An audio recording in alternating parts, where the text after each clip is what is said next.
नमस्कार दोस्तों, आ चुका हूँ मैं एक और नई कहानी लेकर। तो आप लोग क्या नर पिशाच के बारे में जानते हैं? नर पिशाच एक ऐसी शैतानी शक्ति है जो इंसानों के शरीर से पूरी तरह से उसका शरीर का खून चूस लेती है और इंसान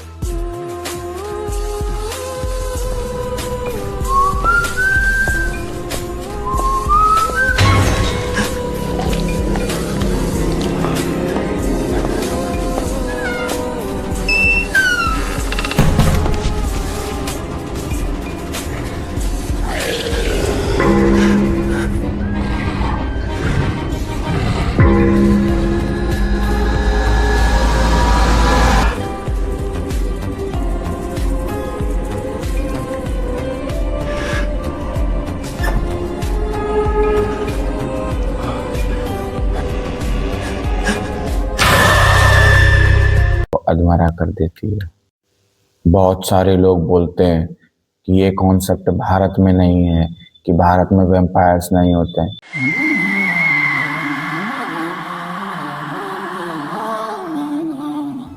लेकिन गलत है।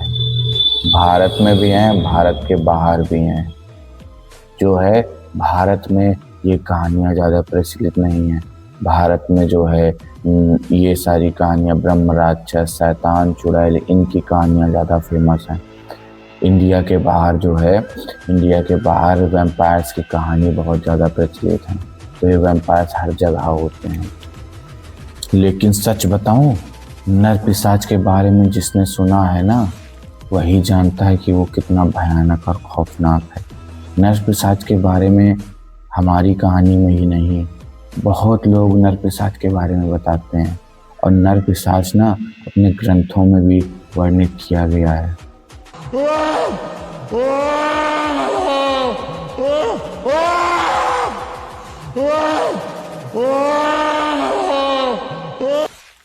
मध्य प्रदेश के एक गांव में उन लोगों ने ऐसा आतंक फैलाया था ना कि वहाँ की इतनी बुरी दुर्गति हो गई थी कि कुछ कहने को नहीं।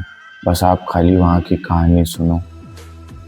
आज से करीब 35 साल पहले एक गांव हुआ करता था। उस गांव में कोई सुविधा नहीं थी, ना तो पुलिस थी, ना हॉस्पिटल था, ना कुछ था, किसी चीज़ की व्यवस्था थी ही नहीं। यहाँ के जितने भी लोग थे अपने गांव से 4-5 किलोमीटर दूर आगे मार्केट करने के लिए जाया करते थे। जो भी सुविधाओं की चीज़ें होती थी वहाँ से लाया करते थे। अब ये जो गांव था, यहाँ पे किसी तरीके की कोई सुविधा नहीं थी, यहाँ पे रोड तक नहीं थी, पर फिर भी लोग यहाँ पर किसी तरह से अपना जीवन काट रहे थे। एक रात की बात है, सभी लोग गांव में सो रहे थे। गांव के सरपंच जी जाग रहे थे। सरपंच जी घर के सामने वाले कमरे में ही लेटे हुए थे। तभी कोई धड़ धड़ धड़ धड़ धड़ धड़ करके दरवाजा खटखटाता है। सरपंच जी उठते हैं और सोचते हैं, अरे इतनी तेजी से कौन इतनी रात को दरवाजा खटखटा रहा है। रात के करीब 12:30 बज रहे थे। वो तुरंत दरवाजा खोलते हैं तो क्या देखते हैं कि गांव का कोतवाल उनके सामने खड़ा हुआ है। गांव का कोतवाल क्या होता है ये भी मैं आपको बताऊंगा। आज के टाइम पे अगर हम लोगों को किसी को खबर पहुंचानी होती है तो हम लोग क्या करते हैं, व्हाट्सएप से, इंस्टा से, किसी से भी भेज देते हैं। बट पहले ऐसा नहीं हुआ करता था। तो गांव में पहले ज़माने में क्या हुआ करता था ना, लोग कोतवाल को बुला के नियुक्त किया करते थे अपने गांव के लिए कि वो सभी की खबरें, पूरे गांव की खबरें सब जगह फैलाए, सबको दे, ढिंढोरा पीटे। इसका मतलब होता है, लोग बोलते हैं आज के ज़माने पे ढिंढोरा पीट रहे हो, वही ढिंढोरा पीटे, सब जगह बताए। तो गांव का कोतवाल सरपंच जी का दरवाज़ा खटखटा रहा था। सरपंच जी दरवाज़ा खोले और पूछे, अरे ऐसा क्या हुआ जो इस तरीके से दरवाज़ा खटखटा रहे हो। तो गांव का कोतवाल बोलता है सरपंच जी से कि सरपंच जी, अपने गांव के किनारे एक आदमी बड़ी ही संदिग्ध हालत में पड़ा हुआ है। सरपंच जी बोलते हैं, अरे पिया पाया होगा, छोड़ना, क्या इतनी टेंशन ले रहा है। वो आदमी बोलता है, नहीं सरपंच जी, पिया पाया नहीं है, आप उसकी स्थिति एक बार देखोगे ना, आप समझ जाओगे कि वो नॉर्मल हालत में नहीं है। सरपंच जी ने आस पड़ोस में सबको आवाज़ लगाई। दो चार लोग और आ गए। दो चार लोग के आते ही सरपंच जी जो है गांव के एंट्रेंस में पहुंचे, जहां पे गांव के अंदर आया जाता है। वहां पहुंचे और क्या देखते हैं कि गांव के एंट्रेंस के पास में एक बरगद का पेड़ है। उस बरगद के पेड़ में वो आदमी उल्टा लटक रहा है।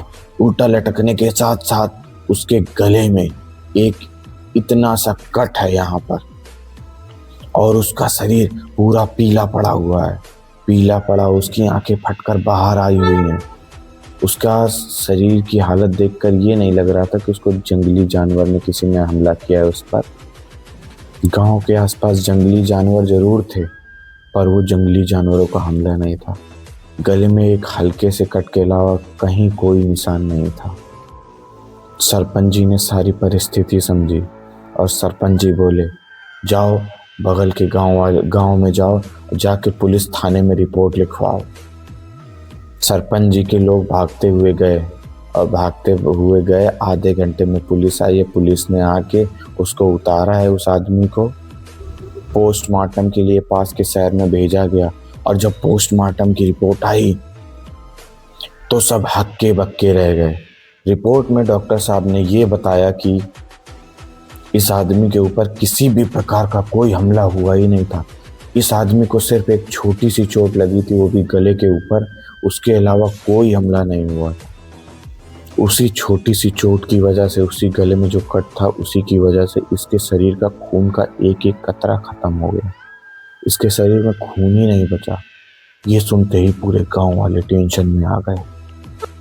गांव वाले सोचने लगे, ये संभव हो कैसे सकता है कि एक छोटे से कट से शरीर का पूरा खून निकल जाए।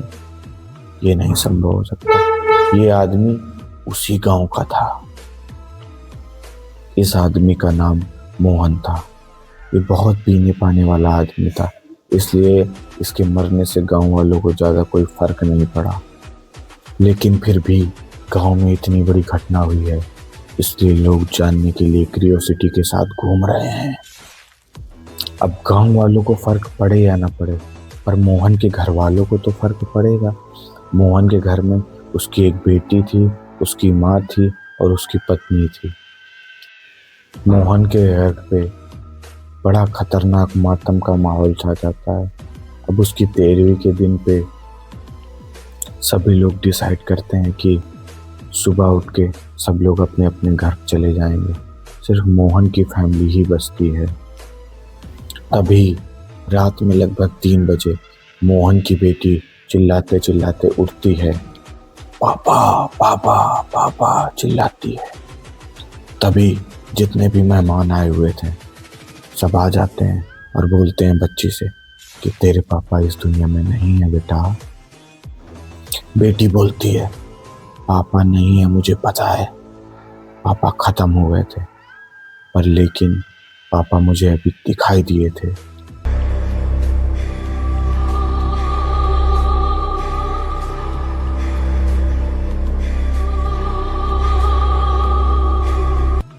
अभी जब सब लोग सो रहे थे ना, तो पापा दरवाजे पर आकर खड़े थे और बोल रहे थे कि बेटी अपने गले पर एक हल्का सा कट मार लेना, फिर तू मेरे साथ चलेगी, मैं तुझे लेने के लिए आया हूँ।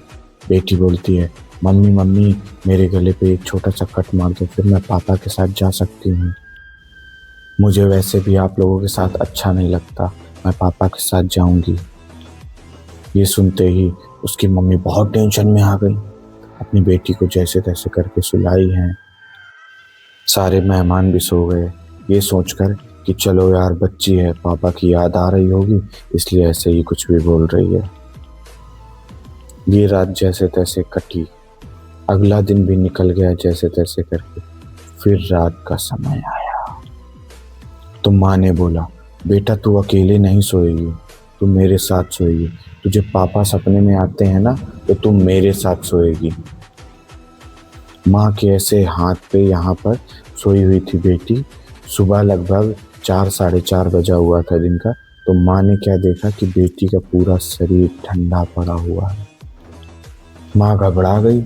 माँ ने बेटी को हाथ लगा कर देखा ना, तो पता चला कि उसका शरीर ऐसा वाला ठंडा पड़ा है कि वो उस दुनिया में ही नहीं रही।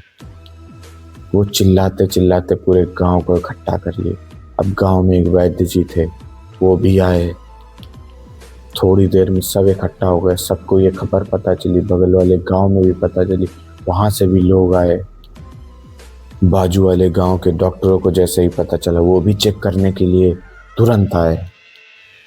पर जैसे ही डॉक्टरों ने चेक किया तो बेटी भी खत्म हो चुकी थी। बेटी को तुरंत पोस्टमार्टम के लिए ले जाया गया। अब पोस्टमार्टम की रिपोर्ट आती है। पोस्टमार्टम की रिपोर्ट में क्या पता चलता है कि बेटी के हाथ में यहाँ पर एक छोटा सा कट लगा हुआ था, जिसकी वजह से पूरे शरीर का खून गायब हो गया है और उसकी मृत्यु हो गई। ये सुनते ही पूरे गांव वाले पागल हो गए, बोले ये कैसे पॉसिबल है। पूरे गांव वाले ये सोचने लगे कि इसी तरीके से मोहन की भी मृत्यु हुई थी, इसी तरीके से बेटे की भी मृत्यु हुई है। ये तो बहुत ही डरा देने वाली घटना हो रही है गांव में। बेटी ने एक रात पहले यही बात बोली थी कि मेरे शरीर में एक छोटा सा कट लग जाए और पापा मुझे लेके चले जाएं। रिश्तेदार थे ही घर में, सारे रिश्तेदारों ने सुना था ये बात। तब गांव के लोग सोचने लगे कि क्या ये गांव में कोई श्राप आ गया है, जिसकी वजह से ये दोनों मौतें हुई हैं और आगे और मौतें होने वाली हैं। आप विश्वास नहीं मानोगे, बेटी की मृत्यु को लगभग 15 दिन भी नहीं हुए होंगे, अचानक से एक रात उसकी पत्नी के सपने में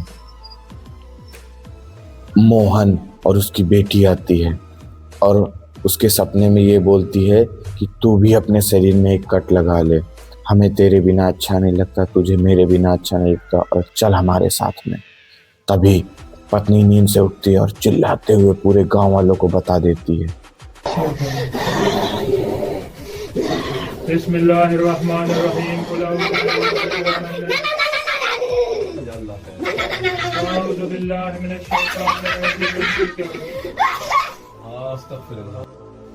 और गांव वाले ये सुनते ही ये फैसला सुना दिए कि इस घर के लोगों से बिल्कुल दूर रहना है हम लोगों को।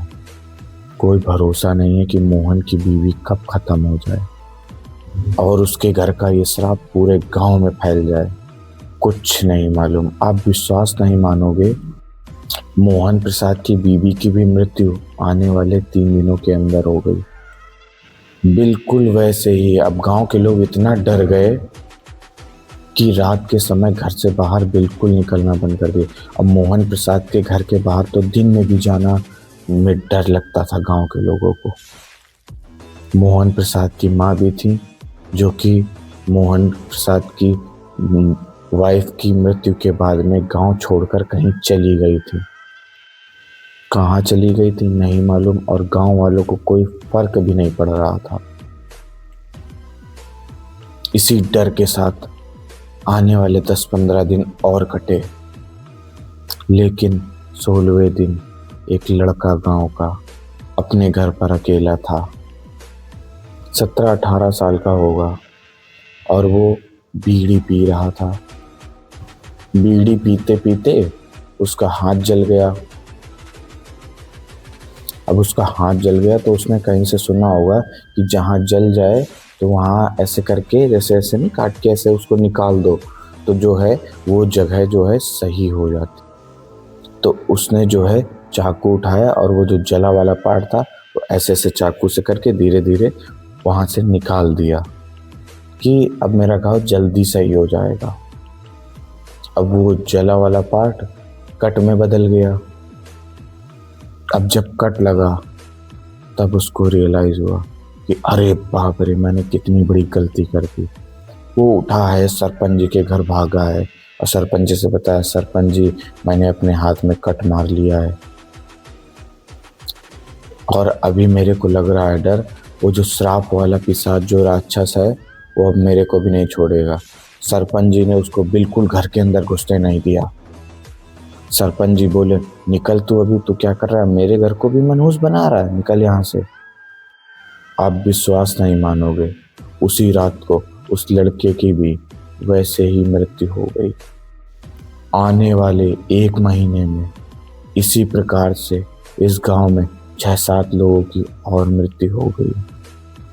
गांव में इतना डर बैठ गया कि गांव वाले एक दिन डिसाइड किए कि अब इस गांव को छोड़ छाड़ के एकदम निकल लेते हैं, अब यहाँ पे नहीं रहेंगे। तभी अचानक से इस गांव में एक भिक्षा मांगते हुए एक व्यक्ति आते हैं। भीख मांगने वाले आदमी आता है उसको पर, लेकिन गांव के कोई भी लोग भीख देने के लिए घर के बाहर नहीं निकल रहे थे। वो बेचारा भीख मांग रहा था पर कोई भी निकल नहीं रहा था घर से अपने बाहर, डर के बाहर। इतना भय था सबके अंदर। वो बड़ा परेशान हुआ। कोई वो चमत्कार वमत्कार नहीं करता था, बस उसको भूख लगी थी इसलिए वो भीख मांग रहा था। भीख मांगता था वो खाने पीने के लिए बस। जब उसको कहीं से कुछ भी नहीं मिला तो वो उदास होके गांव के एकदम किनारे पे जाके बैठ गया और बैठकर वो रोने लगा। अब रोने लगा तो एक औरत ने उसकी आवाज़ सुनी तो वो चुपके से देखी इधर उधर, और देखने के बाद में थोड़ा सा चावल लेके जाके उसको दे दी और चावल दे के वहाँ से वो लौटने लगी। तो जब वो लौटने लगी तो भिखारी बोलता है कि अरे रुक रुक रुक, तुम लोगों को हो क्या गया है? तुम लोग एक भिखारी को थोड़ा सा खाना देने में इतना ज़्यादा सोच रहे थे? तुम लोग किस नर्क में जाओगे? कैसे सड़ोगे तुम लोग? तो वो औरत बोलती है, सड़ तो हम वैसे भी रहे हैं, बर्बाद तो हम वैसे भी हो रहे हैं, नर्क में तो हम वैसे भी हैं। ये दुनिया हमारी दुनिया से नहीं लगती है। तभी भिखारी पूछता है, बताओ पूरी बात क्या हुई? औरत ने पूरी बात बता डाली कि पिछले काफी दिनों से गांव में चल क्या रहा है, क्या क्या घट रहा है। तब भिखारी बोलता है, जहाँ से मैं आया हूँ वहाँ पर काली माता का एक बहुत ही प्राचीन मंदिर है। अगर आप चाहो तो मैं वहाँ के पुजारी जी से बात करता हूँ। तब वो औरत बोलती है, अच्छा ऐसी बात है। बड़ी हिम्मत बांध के औरत भिखारी को सरपंच जी के पास लेकर गई। सरपंच जी को भिखारी ने समझाया कि तुम क्या कर रहे हो, तुम्हारे होते हुए ये पूरा गांव खत्म हो जाएगा और तुम देखते रहोगे। चलो मेरे साथ, मैं बात करवाता हूँ, मैं भी तो घूम रहा हूँ, मुझे कौन सा पिशाच ने मार डाला है। चलो मेरे साथ, एक भिखारी होकर मैं नहीं डर रहा हूँ, तुम इतनी बड़ी कोठी वाले तुम डर रहे हो, चलो। भिखारी जब ऐसे जोर जोर से चिल्लाने लगा तो सरपंच जी के अंदर थोड़ी हिम्मत आई और सोचे कि नहीं, मुझे चलना चाहिए। और फिर लेकर गया भिखारी सरपंच जी को अपने साथ में दूसरे वाले गांव में। वहाँ पे काली माता का मंदिर और वहाँ पे पुजारी जी थे। और फिर उन पुजारी जी को सरपंच जी गांव में लाए। वो पुजारी गांव में आया और उसने ऐसा महसूस हुआ, उसको ऐसा फील हुआ कि जैसे यहाँ पर कोई बहुत बड़ा प्रकोप छाया हुआ है, एक नर पिशाच का, जिसका मकसद सिर्फ इतना ही है कि वो लोगों के खून से अपनी प्यास मिटाएगा। उसकी प्यास ऐसी है कि सैकड़ों और हजारों लोगों के खून से भी उसकी प्यास नहीं मिट पा रही है। लेकिन ये तो बस शुरुआत थी। काली जी के पुजारी ने बोल दिया कि हम एक बहुत बड़ा अनुष्ठान करेंगे। गांव में एक बहुत बड़ा अनुष्ठान कराया गया, हवन कराया गया, यज्ञ कराया गया गांव के चौराहे में। उसके बाद थोड़ी सी गांव में शांति हुई। फिर धीरे धीरे करके लोगों ने अपने घर से बाहर निकलना शुरू किया, लेकिन एक कंडीशन के साथ। पुजारी जी ने उनको एक काला धागा दिया था, जो धागा ये अपने शरीर से कभी अलग नहीं करेंगे। और साथ में अपने घर के दरवाजे पे एक चीज़ ऐसी बांधने के लिए दी थी, कुछ तो दिए थे जो घर के बाहर लगाना था। और बहुत सारे लोग तो आज भी लगाए हुए हैं। वो चीज़ें आज तक खराब हो चुकी हैं, पर उसके बावजूद भी आज भी लगाए हुए हैं अपने दरवाजे पर, ये सोचकर कि जब तक ये हमारे घर के बाहर लटका रहेगा तब तक न पिशाच हमारे घर पर अपनी बुरी नज़र नहीं डालेगा। नर पिशाच का श्राप हमारे घर की दहलीज के अंदर एंटर नहीं करेगा। इस पूरी घटना के बारे में मुझे किसी और ने नहीं, इस गांव के एक मोनू नाम के लड़के ने पूरी घटना मुझे भेजी है।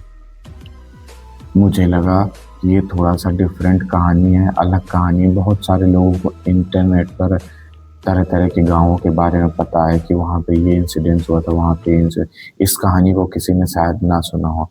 इस वजह से मुझे सुनाना सही लगा इसलिए मैंने आपके सामने रखी। आपको जैसी लगी हो मेरी कहानी तो उसके लिए धन्यवाद। प्लीज़ देखिए, वीडियो देखिए, बहुत कम व्यूज़ आ रहे हैं, लोग देख नहीं रहे हैं, बहुत मेहनत लगती। सो प्लीज़ देखिए, कंटिन्यू करिए मेरे वीडियो। Thanks for watching.